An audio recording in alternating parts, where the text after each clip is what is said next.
Okay, picture this. Hong Kong.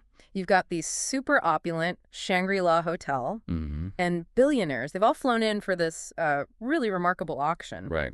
The main event is the Sūn Collection. These antique snuff bottles, just exquisite. They end up going for uh, 13 million US dollars. 13 million. Wow. Yeah. But what happens after the gavel falls? Well, that's where our real story kicks off. Exactly. So today on the deep dive, we're not just, recounting a simple theft. We're really going to dig into this puzzle, the motivations, these really risky moves. And that dark side kind of swirling at the surface of all that extreme wealth. Precisely. And our guide for this deep dive, we're using excerpts from Jerry Bader's The Axel Files, SNOFD. Yeah, exactly. We're trying to look beyond just the headlines, understand the why and the how of this whole, audacious crime. Right. It's not just that these incredibly valuable things were stolen. It's the web of connections and the sort of surprising things everyone involved did. That's what makes it so compelling. Right. So let's start with the key players, the ones immediately hit by this. First, Kyan K. Tomkins, Canadian billionaire, suddenly $13 million poorer and missing his prized collection. Right? And then you've got Alastair Hughes. He was Tomkins's man at the auction. Ah. So he's the one scrambling, trying to hire a private investigator when, the unthinkable happens. And then there's Mrs. Wu Jing, also known as Mrs. Mike Bullock. Yes, she adds a layer of intrigue right away. She was actually at the auction, bidding. Oh, interesting. And her presence, it becomes pretty significant as we start to untangle these connections. And on the police side. You've got Senior Superintendent Chan Fu. Initially, he's the guy in charge of finding the stolen stuff. But his role gets complicated fast. Okay. And we can't forget engineer and artist Binny, this pair. Ah, yes. They have a bit of a history, let's say, of being around valuable items, often maybe on the wrong side of things. You could say that. And them just happening to show up in Hong Kong right then, it feels like maybe more than just coincidence, wouldn't you say? It certainly makes you raise an eyebrow. Yeah. So, okay, we've got our players. Let's get into the crime itself. Right. The Sūn Collection, locked away in the Shangri-La's basement vault. Solid vault. Now, usually you think vault break-in, you imagine, I don't know, lasers, sophisticated gear. Right, like in the movies. Yeah. But the reality here was, pretty unconventional. Senior Superintendent Chan actually told two junior officers, Lin Shi and Yu Chan. His own officers. His own officers, he told them how to get in. Through a back alley into a kitchen, and then literally dismantling part of the brickwork above the vault door. Above the door, not through it. Above it. Wow, okay, that sounds less like a heist and more like construction work or demolition. Totally. And the fact that the senior investigating officer himself is orchestrating this, I mean, what does that tell you right away? Well, it immediately suggests something's not right, doesn't it? I mean, standard high security vaults, they usually have layers of security, alarms, reinforced doors. Of course. Bypassing all that to go through, like, a less obvious, more destructive route, it raises serious questions about Chan's motives.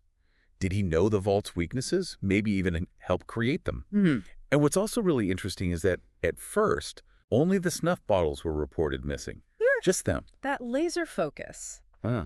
It hints at a very specific target, right? Absolutely. Okay, so let's loop back to Engineer and Binny, our resourceful duo. Right, the ones who just happened to be there. They were at the Peninsula Bar, which isn't exactly hiding, is it? No, not at all. Around the time of the burglary. And they noticed Mrs. Wu Jing acting, suspiciously. And being them, they snap some photos. Naturally. And here's where things start connecting up. Mrs. Wu Jing, she's married to Mike Bullock. Okay. Whose father, Michael C. Bullock, is a major, major competitor of Kyan Tomkins. Ah, the rivalry. Okay. Yeah. But wait, there's more. She's also the niece of... wait for it. Senior Superintendent Chan Fu. Oh, wow. Okay. Talk about a small world. And one filled with potential conflicts of interest, right? Definitely. This is a really crucial early piece. Engineer and Binny just sort of accidentally observing this. Yeah. It gives us a potential motive, that Tomkins-Bullock rivalry. Yeah. And a possible inside link through Wu Jing's relationship with the lead investigator himself. Yeah. It quickly moves beyond just a simple theft. But then there's that other weird element. Right. The jade foo dogs, that really complicates things. Yeah, the mystery of the missing foo dogs. Turns out a pair of these miniature jade foo dogs were also taken from the vault. Okay, but they didn't belong to Tomkins. No, they belonged to Sir Benedict Foxcroft, another competitor of Tomkins, and his representative had just won them at the same auction. Huh. So now we have two different sets of stolen items owned by two different rivals. Exactly, which makes you ask, why? That's the puzzle, isn't it? If the main goal was the Sūn Collection, why grab the foo dogs too? They belong to someone else entirely. Yeah. It suggests, well, maybe it was just opportunistic.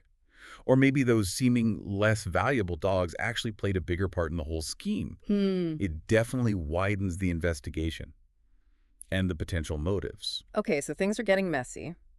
And just then, Axel Webb shows up, our controversial Canadian private investigator. Axel arrives. He gets to Hong Kong, ready to sort this out, and bam, his welcome is anything but warm. Hassle with customs right away over migraine weds. Oh, great start. And then Senior Superintendent Chan. He wastes no time basically threatening Axel, warns him off, tells him not to interfere. It's a very clear "you're not welcome here" message. That initial hostility, it speaks volumes, doesn't it? Yeah. Chan trying to scare Axel off, it just underlines his desire to control the investigation, keep outsiders away. Yeah. And given his family ties and, the weird way the vault was entered, his defensiveness just makes you even more suspicious about his own role. Absolutely. I mean, think about it. Chan's related to Wu Jing. He's overseeing the flawed security and the investigation. It's hard not to see him as perfectly placed to, well, orchestrate the whole thing. The pieces certainly seem to point his way at this stage. Yeah. The theory that Chan was the mastermind, maybe working for someone else, maybe for himself, it starts to look pretty plausible. It does. Yeah. But, like we often see in these complex cases, there are always other people moving around with their own plans. Speaking of other plans, let's talk about Junior Police Constable Lin Shi. Ah, yes. One of the officers who broke into the vault. Right. Apparently those little jade foo dogs were just too tempting for him. He pocketed them himself. Oh, dear. And then made a rather poor decision to try and pawn them at the Good Fortune Pawn Shop. Not just any pawn shop, though. Definitely not. It's owned by the very formidable Mrs. Feng Fan, widow of a triad leader.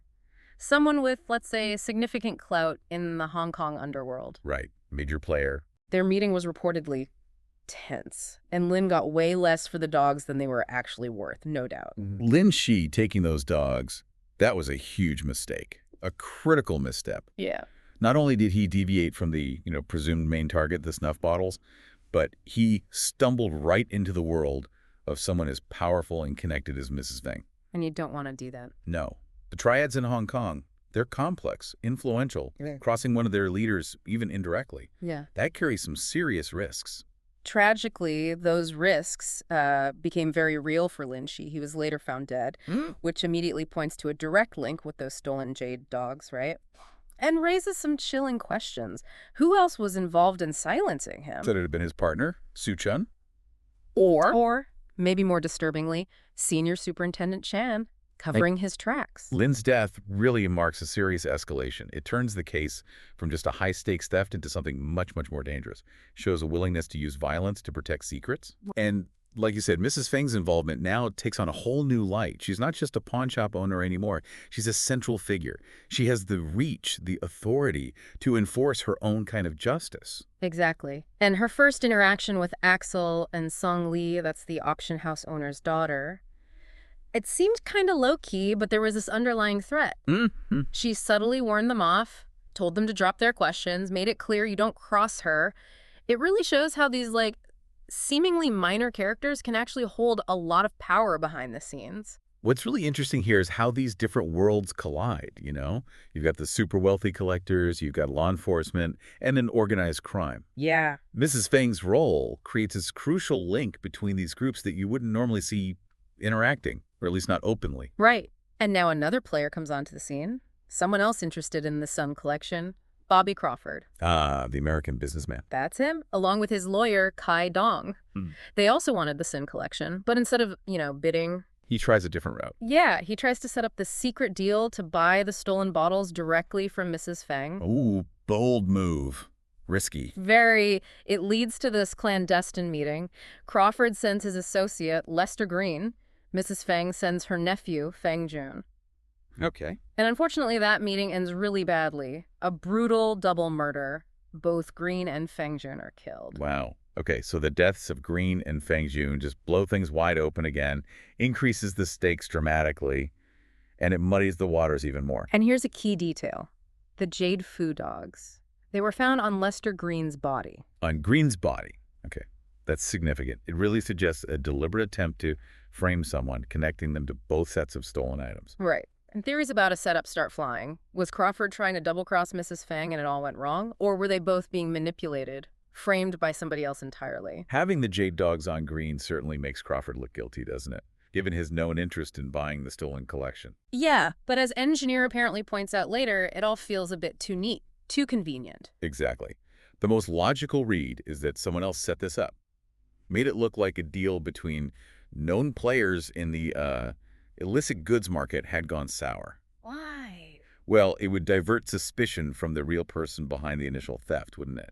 And maybe tie up some loose ends, like Green and Feng Jun. Okay, this is where Axel Webb has a breakthrough, a critical insight. Right. He starts thinking. He starts suspecting Michael C. Bullock. Remember, the rival collector, father of Wu Jing's husband. He's Tomkins' competitor. Axel figures Bullock is driven by this powerful mix of vanity and just a deep burning desire to embarrass Tomkins. Ah, so it's personal, not just about the money. Exactly. For Bullock, it wasn't just the $13 million value. It was about landing this humiliating blow on his rival, inflicting defeat. That realization completely shifts the focus of the whole investigation, doesn't it? Bullock's vanity. That provides a much stronger motive for this really elaborate scheme we've seen unfold. It explains why the theft seemed so targeted, maybe why these other seemingly random things happen. And Axel's reaction to figuring this out, it's pure Axel. Bold doesn't even begin to cover it. What does he do? He comes up with this plan to go after Bullock's own collection of Qing Dynasty snuff bottles, a collection probably worth even more than the stolen Sūn collection. Wow. Okay, so fight fire with fire. Sort of. The idea is to use Bullock's own precious collection as leverage to force him to return Tomkins' stolen bottles. It's incredibly risky. Audacious. It's a direct hit on Bullock's ego, on his most valued possessions, this New York gambit, as it's called. It's a major escalation in this high-stakes game. So Axel sends Alastair Tomkins' rep along with Engineer and Benny, our resourceful pair. Off to New York. Off to New York. Their mission, basically steal Bullock's collection. Okay, how? Well, to pull it off, they kind of reluctantly get help from a retired FBI agent, Donovan Doyle, and Engineer and Benny. They whip up some pretty convincing fake Interpol credentials. Fake Interpol papers. Seriously. Seriously, you gotta admire the nerve, right? Even if the methods are, well, questionable. For you listening, it's just a reminder of the lengths people go to in this kind of shadowy world. It's a massive bluff, really, relying on looking official and the element of surprise. Yeah. And leads them right to Anne Bullock, Michael's wife, in their New York place. Right. So Engineer and Benny, they're playing British cops. Alastair looks, more legit. They confront Anne Bullock in her apartment. What's their story? They show her this fake Interpol silver notice. They claim Bullock's collection includes snuff bottles stolen way back in a 1981 museum robbery. Using a real type of notice and a plausible-sounding past crime.